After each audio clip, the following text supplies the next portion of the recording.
गीता सत्संग में आप सभी का स्वागत। जहां हम भगवत गीता के दूसरे अध्याय को सूक्ष्म से जानने का प्रयास कर रहे हैं। और आज बारी है श्लोक 26 से आगे बढ़ने की। सभी की ओर से सर को प्रणाम और निवेदन कि आज की गीता सत्संग की शुरुआत करें। आशु जी, बहुत बहुत धन्यवाद। आप सभी को मेरी ओर से प्रणाम, चरण वंदना, धन्यवाद। और शुरू करेंगे। कल हम श्लोक 26 पढ़ रहे थे। यहाँ इस समय आत्मा के बारे में, जिसको हमने ब्रह्म के रूप में समझा उपनिषदों से। यहाँ शब्द जो प्रयोग हो रहा है उसी शक्ति के लिए जिससे हम जीवित हैं, जिससे देखते हैं, सुनते हैं, चलते हैं। उस शक्ति को यहाँ श्लोकों में ब्रह्म के नाम से कहा गया है। और उसी शक्ति को उपनिषद में यहाँ पर आत्मा के नाम से कहा गया है। और वहाँ उपनिषदों में हमने समझा इनको ब्रह्म के नाम से। लेकिन उसी शक्ति की बात हो रही है जिससे हम देखते हैं, सुनते हैं, समझते हैं। हमारी इंद्रियां एक्टिवेट होती हैं, चलती हैं, काम करती हैं। हमारे शरीर की सारी प्रक्रियाएं चलती हैं, मन सोचता है। उसी शक्ति की बात हो रही है। उसी को यहाँ आत्मा कहा है। चलिए। अथ चैनम नित्य जातम नित्यम वा मन्यसे मृतम तथापि त्वां महाबाहो नैवं शोचितुमर्हसि। किंतु यदि तू इस आत्मा को जन्मने वाला और सदा मरने वाला मानता है तो भी हे महाबाहो, तू इस प्रकार शोक करने योग्य नहीं है। देखिए, समझ लें एक बार। किंतु यदि तू, एनम, इसको यहाँ हिंदी में ट्रांसलेशन में तो आत्मा शब्द प्रयोग हुआ है। अदरवाइज श्लोक में एनम, इसको, यानी उसी शक्ति को जिसकी हम बात कर रहे हैं। एनम नित्य जातम, सदा सदा जन्मने वाला, तथा सदा मरने वाला मानता है। तो भी हे महाबाहो, तू इस प्रकार शोक करने को योग्य नहीं है। अब कृष्ण जी कह रहे हैं अर्जुन को कि तू अगर इस आत्मा को, इस शक्ति को जन्मने वाला और मरने वाला भी माने, तब भी शोक करने की जरूरत नहीं है। क्यों? इसके बारे में अगले श्लोक में आएगा। चलिए आशु जी, आगे चलते हैं। जातस्य हि ध्रुवो मृत्युर्ध्रुवं जन्म मृतस्य च तस्मादपरिहार्येऽर्थे न त्वं शोचितुमर्हसि। जन्मे हुए की मृत्यु निश्चित है और मरे हुए का जन्म निश्चित है। इसलिए भी इस अटल अनिवार्य विषय में तुझे शोक नहीं करना चाहिए। तो कंटिन्यूटी में श्री कृष्ण जी कह रहे हैं, क्योंकि इस मान्यता के अनुसार, कौन सी मान्यता की बात हो रही है? जिसमें कहा जा रहा है कि अगर ये शक्ति जन्म भी लेती है और मरती भी है, तब जन्मे हुए की मृत्यु और मृत्यु निश्चित है, और मरे हुए का जन्म निश्चित है। क्यों ऐसा कहा जा रहा है? जब हम ये पहले जान चुके कि इसको नष्ट नहीं किया जा सकता, ये शाश्वत है, पहले से है, तो अगर हम ये भी कह दें इसका जन्म हुआ है और मृत्यु हुई है, तब भी इसमें कोई शोक करने की जरूरत नहीं है। कि शक्ति तो रहेगी, वो शक्ति, उसको हम जन्म और मृत्यु के नाम से कहें या उसको कहें कि वो शक्ति अपने रूप को परिवर्तित कर लेती है, एक से दूसरे शरीर को ग्रहण कर लेती है। तो कहा क्योंकि इस मान्यता के अनुसार जन्मे हुए की मृत्यु और निश्चित है, और मरे हुए का जन्म निश्चित है। इससे बिना उपाय वाले इससे बिना उपाय वाले विषय में तू शोक करने को योग्य नहीं है। कि अगर हम ऐसा भी मान करके चलें कि ये शक्ति मर जाती है, जन्म ले लेती है, तो अगर जन्म ले लेती है तो फिर मरने की भी कोई फिक्र नहीं करनी चाहिए कि एक रूप को छोड़ करके दूसरे रूप में चली जाएगी। ऐसा इस श्लोक से समझ में आता है। हम ये कह सकते हैं कि इन श्लोकों से कहीं हमें ये समझने में मदद मिलती है कि पुनर्जन्म होता है, क्योंकि वो शक्ति नष्ट नहीं होती। एंट्रोपी पूरे यूनिवर्स की जितनी है, ये साइंटिफिक टर्म है, ये पूरे यूनिवर्स की जो एंट्रोपी है या एनर्जी है, वो उतनी की उतनी रहनी है। तो फिर रूप बदली होता रहना है। एक शक्ल को, एक शरीर को अगर ये शक्ति छोड़ेगी तो किसी दूसरे शरीर में चली जाएगी, किसी दूसरे रूप में चली जाएगी। देखें, यहां तक किसी का कोई प्रश्न? चलिए आशु जी, आगे चलते हैं। जी सर। अव्यक्तादीनि भूतानि व्यक्तमध्यानि भारत, अव्यक्त निधनान्येव तत्र का परिदेवना। हे अर्जुन, संपूर्ण प्राणी जन्म से पहले अप्रकट थे और मरने के बाद भी अप्रकट हो जाने वाले हैं, केवल बीच में ही प्रकट हैं। फिर ऐसी स्थिति में शोक क्यों? ये एक दूसरे तरीके से लॉजिक दिया श्री कृष्ण जी ने। कहा, हे अर्जुन, भूतानी यानी सब प्राणी, संपूर्ण प्राणी, अव्यक्तादीनी, अव्यक्त थे, जन्म से पहले अव्यक्त थे, व्यक्त व्यक्त नहीं थे। व्यक्त क्या है? जिसको मैं देख सकता हूं, टच कर सकता हूं, सुन सकता हूं, अपनी इंद्रियों से महसूस कर सकता हूं, शक्ल को देख सकता हूं। ये शक्ल जन्म से पहले नहीं थी और ये शरीर जन्म के बाद नहीं रहेगा, यानी तब भी अव्यक्त हो जाएगा। जन्म से पहले अव्यक्त थे, मृत्यु के बाद भी अव्यक्त हो जाएंगे। बीच का जो जन्म और मृत्यु के बीच का टाइम है, चाहे किसी का थोड़ा हो या ज्यादा हो, इसी में हम व्यक्त हैं, यानी हमारा शरीर दिखाई देता है। हे अर्जुन, संपूर्ण प्राणी जन्म से पहले अव्यक्त थे, अप्रकट थे, और मरने के बाद भी अप्रकट हो जाने वाले हैं, बीच में ही प्रकट हैं। ऐसी स्थिति में क्या शोक करना कि ये टेम्पररी पीरियड आया है, टेम्पररी फेज आया है, जैसा आया है इसको हम देखें, इसमें से गुजरें, इसमें जो अच्छा हो सकता है करें, और जो हमारा काम है उसको करें। इसमें शोक करने की जरूरत नहीं है। ये सोचने से फायदा नहीं होगा कि वो मारा जाएगा या मैं मारा जाऊंगा या वो रिश्तेदार है या क्या है। ऐसा मान करके शोक नहीं करना चाहिए। ऐसा उसको मोटिवेट करने के लिए अलग अलग तरीके से श्री कृष्ण जी बता रहे हैं। चलिए अगले श्लोक पे चलते हैं। आश्चर्यवत् पश्यति कश्चिदेनमाश्चर्यवत् वदति तथैव चान्यः, आश्चर्यवच्चैनमन्यः शृणोति, श्रुत्वाप्येनं वेद न चैव कश्चित्। कोई एक महापुरुष ही इस आत्मा को आश्चर्य की भांति देखता है, और वैसे ही दूसरा कोई महापुरुष ही इसके तत्व का आश्चर्य की भांति वर्णन करता है, तथा दूसरा कोई अधिकारी पुरुष ही इसे आश्चर्य की भांति सुनता है, और कोई तो सुनकर भी इसको नहीं जानता। देखिए, अभी तक हम इस शक्ति को इतना ही जानते हैं जो हमने श्लोकों में सुना। कान को जो सुनाई देता है वो ब्रह्म नहीं, कान जिस शक्ति से सुनते हैं वो ब्रह्म है। आंख को जो दिखाई देता है वो ब्रह्म नहीं, आंख जिस शक्ति से देखती है वो ब्रह्म है। मन जो सोचता है वह ब्रह्म नहीं, मन जिस शक्ति से सोचता है वह ब्रह्म है। सांस जो चल रहा है वह श्वास ब्रह्म नहीं, हवा है, वो तो आ रही है जा रही है। जिस शक्ति से श्वास चल रहा है वह ब्रह्म है। मेरे शरीर के अंदर जो प्रक्रियाएं चल रही हैं या जो कुछ सेल हैं बॉडी के, वो ब्रह्म नहीं, जिस शक्ति से वो चल रहे हैं, जिंदा हैं, जीवित हैं, एक से दो होते हैं, बढ़ते हैं और चेंजेस आते हैं, वो ब्रह्म है।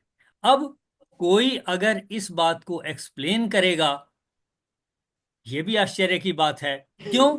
समझ में तो नहीं आता कि ऑटोमेटिकली हो क्यों रहा है।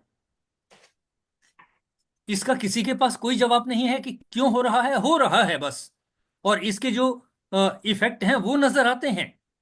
इफेक्ट हम देखते हैं, देख करके आश्चर्य करते हैं। आश्चर्य किस बात का? कि ये कैसे हो रहा है। यानी कोई कहता है, देखता है इसको आश्चर्य की तरह से, और वैसे ही दूसरा कोई महापुरुष इसके तत्व को वर्णन करता है। मैं बात कर रहा हूं, ये आश्चर्य की बात है, मैं जिसका वर्णन कर रहा हूं उसका मुझे कुछ पता नहीं है, सिर्फ कह रहा हूं, आश्चर्य की बात है। क्योंकि और कोई तरीका नहीं है उसको समझने का। मैं बिजली का वर्णन करूं, मैं क्या करूंगा? कुछ भी नहीं कर सकता, मैं नहीं आपको दिखा सकता, मैं आपको महसूस नहीं करवा सकता, लेकिन उसके जो इफेक्ट हैं वो दिखाई देते हैं। आश्चर्य की बात है। बिजली अपने आप में एक चीज है और वो पैदा चुंबक की शक्ति से हो रही है, चुंबकीय शक्ति अलग है। और पृथ्वी पूरे को कहा जाता है कि इसका अपना चुंबकीय क्षेत्र है। इसी की वजह से जो है, चुंबक को लटकाएं तो उत्तर दक्षिण दिशा में इंडिकेट करता है। यानी पृथ्वी का जो उत्तर है वो मैग्नेट का दक्षिण होता है और जो दक्षिण है वो उत्तर होता है। इस तरह से ये दो ध्रुव हैं, इसी की वजह से चुंबक उस डायरेक्शन में रहता है, उसके अलावा इधर उधर नहीं होता। ये सब आश्चर्य की बातें हैं। चीजें, शक्तियां एक से दूसरे रूप में बदलती हैं। तो कहा कोई एक महापुरुष ही इस आश्चर्य, इस आत्मा को या इस शक्ति को, इसे आश्चर्य की भांति देखता है। यानी हम देखकर आश्चर्यचकित होते हैं, जानते कुछ भी नहीं। वैसे ही दूसरा कोई महापुरुष ही आश्चर्य की भांति वर्णन करता है। मैं कुछ कह रहा हूं, एक्सप्लेन कर रहा हूं, पता मुझे भी कुछ नहीं है, बस ऐसा है कि शक्ति ऐसी है। तथा दूसरा कोई इसे आश्चर्य की भांति सुनता है। मेरी बात को कोई सुनता है, आश्चर्य होता है, समझ में फिर भी नहीं आता, इतना ही समझ में आता है कि वो शक्ति है बस। और कोई सुनकर भी इसको नहीं जानता। जानते तो हम कुछ भी नहीं है, हम सिर्फ समझने का प्रयास करते हैं कि हाँ, ये वो शक्ति है जिससे सारी चीज ऑटोमेटिकली चल रही है, और इसी शक्ति से सारा यूनिवर्स ऑटोमेटिकली चल रहा है। हम उस अनंत के ही एक कण हैं। जिस तरह से वो अनंत ऑटोमेटिक चलता है, उसी तरह से हमारे शरीर के अंदर की क्रियाएं भी ऑटोमेटिकली चलती हैं। हमारे शरीर का जो छोटे से छोटी कोशिका है, उसमें भी जो परिवर्तन हो रहे हैं, उसी तरह से हो रहे हैं ऑटोमेटिकली, जैसे अनंत में हो रहे हैं। किसी बीज के उगने में भी परिवर्तन उसी तरह से हो रहे हैं जैसे उस अनंत में हो रहे हैं। तो हम कहते हैं कि इस शक्ति के बारे में हम इतना ही जानते हैं, बस इसके अलावा ज्यादा कुछ भी नहीं जानते। देखें, यहां तक किसी का कोई प्रश्न? ब्रह्म की शक्ति को, या जिसको यहां आत्मा कहा है, उस शक्ति को जानने में, समझने में किसी का कोई प्रश्न? ये हमने इसको पहले जब जान लिया, समझ लिया शक्ति को, तो अब इन श्लोकों में समझना आसान है हमें। हम बड़ी आसानी से कह देते हैं कि इस शक्ति को अब हम समझते हैं कुछ ना कुछ। लेकिन क्यों हो रहा है ऐसा, ये हमें नहीं पता, ये आश्चर्य है। ऐसी बात इस श्लोक से समझ में आती है। चलिए आशु जी, इससे आगे चलते हैं। देहि नित्यम् अवध्योऽयं देहे सर्वस्य भारत, तस्मात् सर्वाणि भूतानि न त्वं शोचितुमर्हसि। हे अर्जुन, यह आत्मा सबके शरीरों में सदा ही अवध्य है। इस कारण संपूर्ण प्राणियों के लिए तू शोक करने के योग्य नहीं है। देखिए, अभी तक कितनी बार ये रिपीट हो चुका, इसको मारा नहीं जा सकता, काटा नहीं जा सकता। अब इस श्लोक में कहा, यह अयम देही, यानी देह का कंट्रोलर, उसको यहां देही को हिंदी में ट्रांसलेशन किया, आत्मा कहा, जिसको हम ब्रह्म भी कहते हैं। दोनों शब्द मेरे अनुसार एक ही मीनिंग है। यह आत्मा सर्वस्य देहे, सबके शरीर में, नित्यम सदा ही अवध्य है, यानी मारा नहीं जा सकता इसको। इस कारण संपूर्ण प्राणियों के लिए तू शोक करने को योग्य नहीं है। चाहे कोई सा भी प्राणी हो, चाहे मित्र हो, शत्रु हो, किसी के लिए भी। यहां आकर के बात आई, सिर्फ ऐसा नहीं कि दुश्मन मरे तो कोई फर्क नहीं, अपना भी मरे तो फर्क पड़ता है, दुश्मन भी मरे तो उतना ही फर्क पड़ता है। और वो एक हम सुनते आए हैं, दुश्मन मरे तो खुशी ना करिए, सजना भी मर जाना। फिर से कहता हूं, दुश्मन मरे तो खुशी ना करिए, सजना भी मर जाना। तो यहां कहा है, हे अर्जुन, यह आत्मा सबके शरीर में सदा ही अवध्य है। इस कारण संपूर्ण प्राणियों के लिए तू शोक करने को योग्य नहीं है। यानी हमें किसी भी परिस्थिति में, वो परिस्थिति अर्जुन के सामने थी, उसको एक्सप्लेन किया जा रहा है। हमारे जीवन में जो इस तरीके के चांसेस आते हैं, कोई नेचुरल अपने शरीर को त्यागता है, कहीं कोई एक्सीडेंट हो जाता है, अननेचुरल भी हो जाता है। तो ऐसी परिस्थितियों में ज्यादा देर तक शोक, शोक तो रहेगा, कुछ टाइम के लिए रहेगा, उससे बचा नहीं जा सकता, जितना मर्जी कोशिश कर लें। परेशानी तो रहती है, कोई जरा सा भी कुछ दिक्कत आ जाए तो किसी एक टाइम तक, वो टाइम कम हो सकता है, ज्यादा हो सकता है, उतनी देर तक दुख लगता है, शोक लगता है। लेकिन ये जो बात कही जा रही है, इसके अनुसार हमें समझना चाहिए कि जितना जल्दी हो सके शोक से हम बाहर आने का प्रयास करें। चलिए आगे चलते हैं। स्वधर्मम् अपि चावेक्ष्य न विकम्पितुमर्हसि। धर्म्याद्धियुद्धात् श्रेयोऽन्यत् क्षत्रियस्य न विद्यते। क्षत्रिय होने के नाते अपने विशिष्ट धर्म का विचार करते हुए तुम्हें जानना चाहिए कि धर्म के लिए युद्ध करने से बढ़कर तुम्हारे लिए अन्य कोई कार्य नहीं है।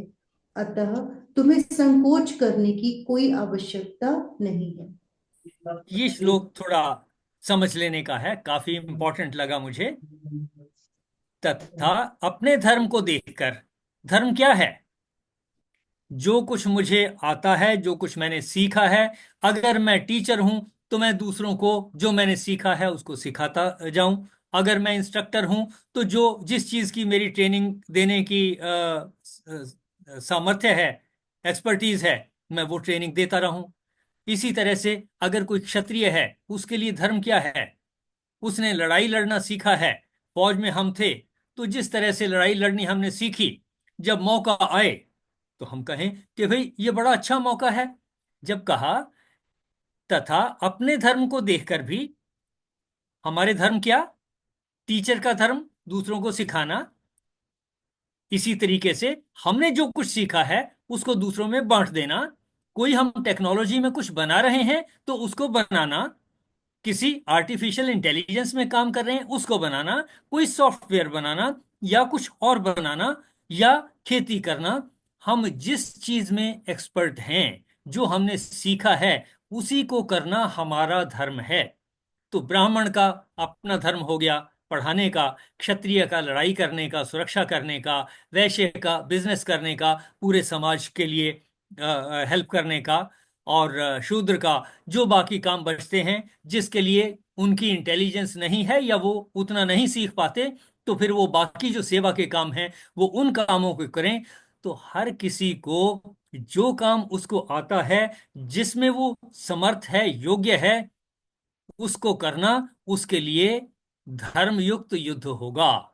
देखें जरा, तो मेरे लिए धर्मयुक्त युद्ध क्या है? अगर मैंने भगवत गीता को जाना है, मैं सिखा दूं, कोई सीखने वाला हो, तो धर्मयुक्त युद्ध हो गया। आशु जी ने मुझे मौका दे दिया, ये मेरे लिए धर्मयुक्त है, युद्ध है। इससे बड़ा और अच्छा मौका मेरे लिए क्या होगा? कल्याणकारी कर्तव्य मेरे लिए क्या होगा? वहां अर्जुन के लिए था।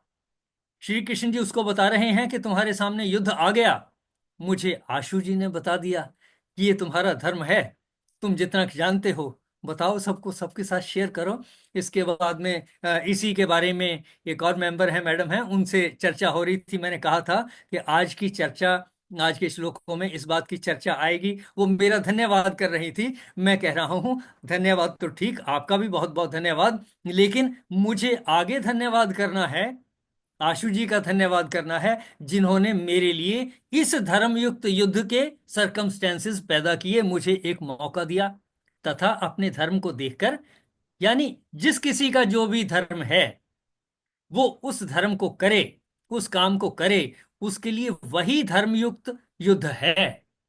अगर हम ऐसा करेंगे तो यही हमारे लिए सबसे कल्याणकारक कर्तव्य है। जो चीज मुझे नहीं आती, उसकी बजाय जो मुझे अच्छे से आती है, मैं उसी के ऊपर आगे काम करूं, उसको दूसरों में बांटूं, उसकी उसको उसका उपयोग करूं। यही हम सबके लिए धर्मयुक्त युद्ध होगा। अब इस प्रश्न का उत्तर अपने मन में सोचें और देखें आपने क्या जवाब देना है कि आपके लिए धर्मयुक्त युद्ध क्या है।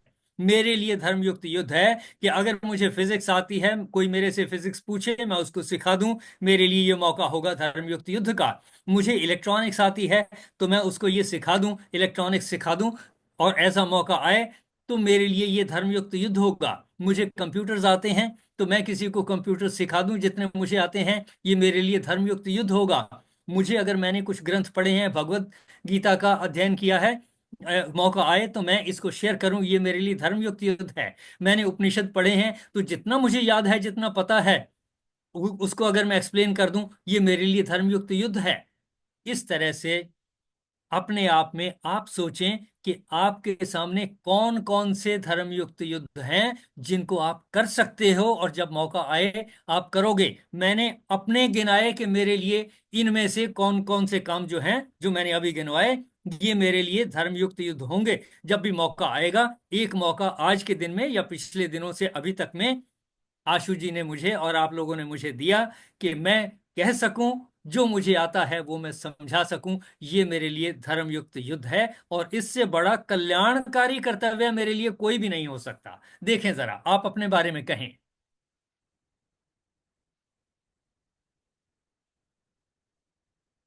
कोई भी मेंबर, कि आपके लिए धर्मयुक्त युद्ध क्या है। ये है प्रश्न,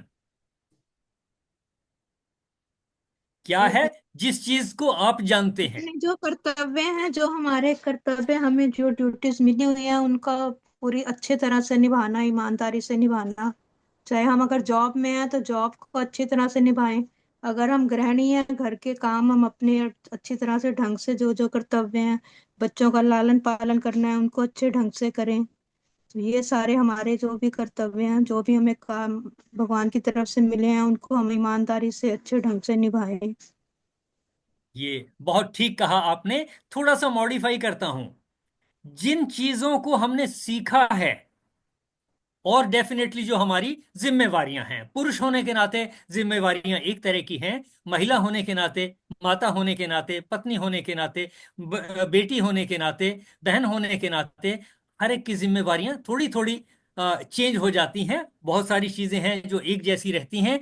तो जो चीजें हमने सीखी हैं और जो कुदरत ने हमें जिम्मेवारियां दी हैं नेचुरली, ये हमारे लिए क्या हैं? ये धर्मयुक्त युद्ध हैं। और इससे बढ़कर कल्याणकारी कर्तव्य कोई भी नहीं हो सकता। जो बातें आपने, जो जो गुण बताए, जो संभावनाएं, और जहां जहां उस परमात्मा ने, ईश्वर ने हमें रखा है, उस परिस्थिति में जो हमारी जिम्मेवारियां बनती हैं, अगर हम उनको उतना अच्छा नहीं जानते तो सीख लेना चाहिए कि शस्त्र चलाने वाले क्षत्रिय को अगर कोई शस्त्र नहीं आता तो उसको और अच्छे से जानना है।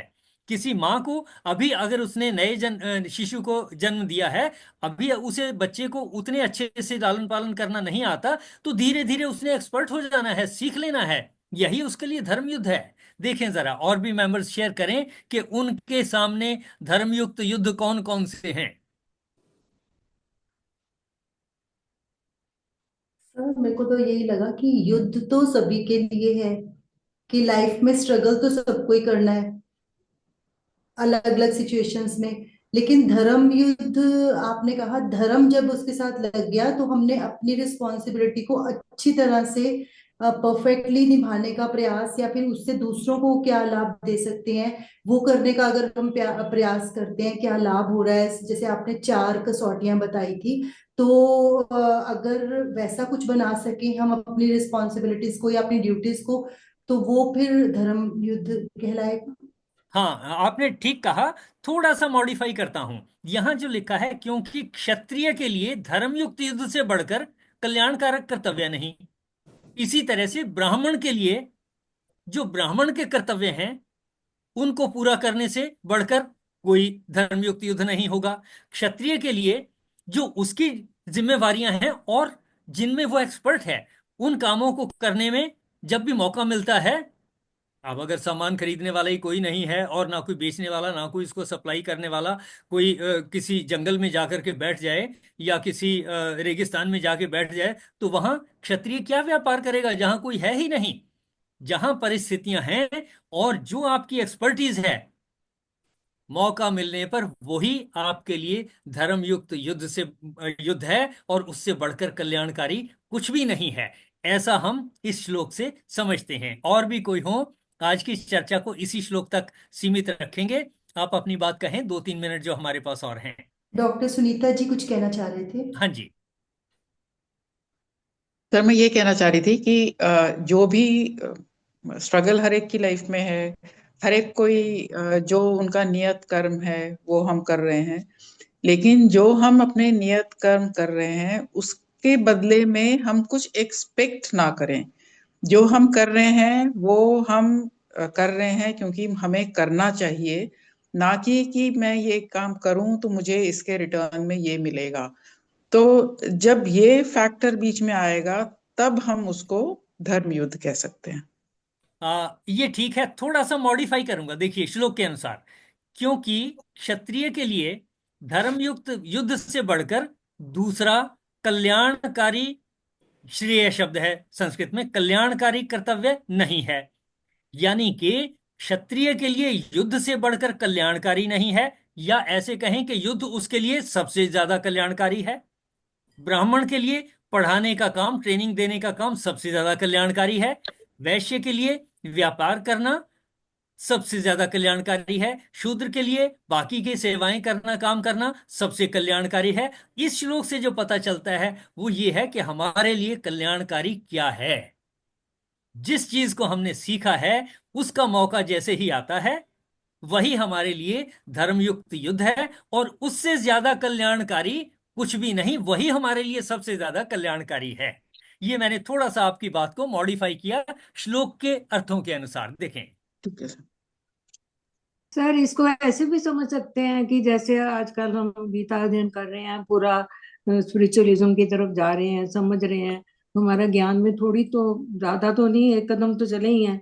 अगर कोई दुखी हो, परेशान हो, किसी को वो नेगेटिव हो, तो हम अगर उसको इस तरह से गाइड करें या समझाएं कि नहीं ऐसे नहीं करना चाहिए, ईश्वर की कृपा से ही होता है, जो भी होना है वो ईश्वर की मर्जी से ही हो रहा है। तो अगर उसकी विचार चेंज कर देते हैं, उसके थॉट प्रोसेस चेंज कर देते हैं, तो वो अपनी लाइफ में थोड़ा पॉजिटिव हो जाता है। तो पता नहीं, मैं बता नहीं पा रही, मतलब जो मैं फील कर आप रही हूँ। आपने जितना एक्सप्रेस किया बिल्कुल ठीक से एक्सप्रेस किया, कि आपने स्पिरिचुअलिटी के बारे में कुछ जान लिया, हाँ जी। किसी दूसरे को उसकी जरूरत है, यानी आपके सामने एक चैलेंज आ गया, आपको एक मौका मिल गया, किसी ने आपको वो मौका दिया, तो हाँ उसको जी। बता देना, समझा देना, और ये सर्कमस्टेंसेस ये आपके लिए धर्मयुक्त युद्ध है, और यही कल्याणकारी है। हाँ जी, क्यों? फिर क्योंकि उसमें तो आपने वो सेंस आ सीखा है, जाता आप है। उसको जान गई हैं, और सामने किसी को आपने देखा, या वो आपसे आकर मिलता है, किसी भी तरीके से परिस्थिति पैदा हो गई, ये धर्मयुक्त युद्ध हो गया। और अगर आप अपनी कैपेबिलिटी को यूज करते हो, तो इससे कल्याणकारी कर्तव्य, ये सबसे ज्यादा कल्याणकारी कर्तव्य है। ये बिल्कुल ठीक, कि चाहे हम स्पिरिचुअलिटी को पढ़ करके समझ रहे हैं, या हाँ किसी और काम में जिसमें हम, जिसको हम जानते हैं, करते हैं, वो काम जब भी हमारे सामने आए, वो चैलेंज हमारे सामने जब भी आए, तो वही काम हमारे लिए सबसे कल्याणकारी होंगे। ऐसा हाँ। इस श्लोक से पता चलता है कि हमारे लिए कल्याणकारी क्या है। वो बिल्कुल। अपॉर्चुनिटी हाँ जी। हाँ जहां जी। हमारी सीखी हुई नॉलेज काम आएगी, सीखे हुए स्किल काम आएंगे, वही हमारे लिए सबसे बड़े धर्मयुक्त युद्ध हैं, और वही हमारे लिए सबसे ज्यादा कल्याणकारी कर्तव्य हैं। देखें बिल्कुल। जरा, आपने हाँ जी। बिल्कुल ठीक कहा। हाँ। अ, सर तो फिर इसका मतलब हुआ कि मतलब अकॉर्डिंग हमारी लाइफ में सर्कमस्टांसेस के अकॉर्डिंग हमारे धर्म युद्ध ये चलते रहे, है ना। जब हम बच्चे छोटे थे तो बच्चों को बड़ा करना, उनको सेटल करना, ये हमारे एक युद्ध ही हुआ ना हमारी लाइफ का। आपने फिर इस आगे श्लोक, जॉब में हम आए तो जॉब में एक हमारा वो जो हमारे पास था हम वो बांट रहे थे, दे रहे थे।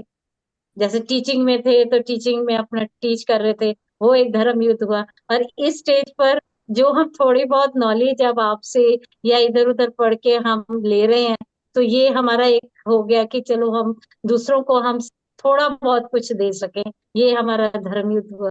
तो यानी हर लाइफ के हर स्टेज पर हमारा युद्ध तो चल ही रहा है ना।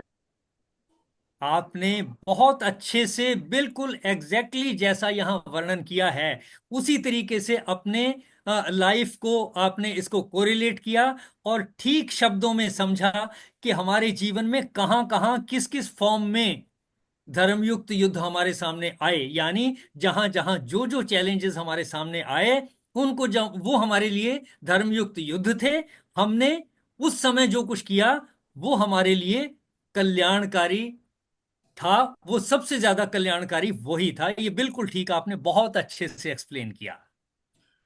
डॉली जी और आकांक्षा कुछ कहना चाह रहे थे, संक्षेप में अपनी बात कहें प्लीज। डॉली जी और आकांक्षा। हाँ जी, हरिओम जी। हरिओम।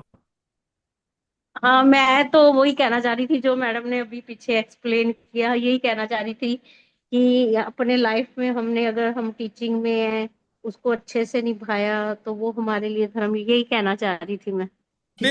बिल्कुल ठीक कि वो आपने अगर काम किए हैं, अच्छे से किए हैं, वो आपके सामने धर्मयुक्त युद्ध थे, और उस समय के अनुसार वही कल्याणकारी कर्तव्य थे आपके लिए। बिल्कुल ठीक। जब हमारे जीवन में अगर हमारी लाइफ में कोई अप्स डाउन होते हैं या डाउनफॉल आता है, तो उस समय हम अगर अपने परिवार को संभालते हैं शांति पूर्वक धैर्य से, तो वो हमारे लिए सबसे बड़ा धर्म युक्त, मेरे यानी हिसाब कि से।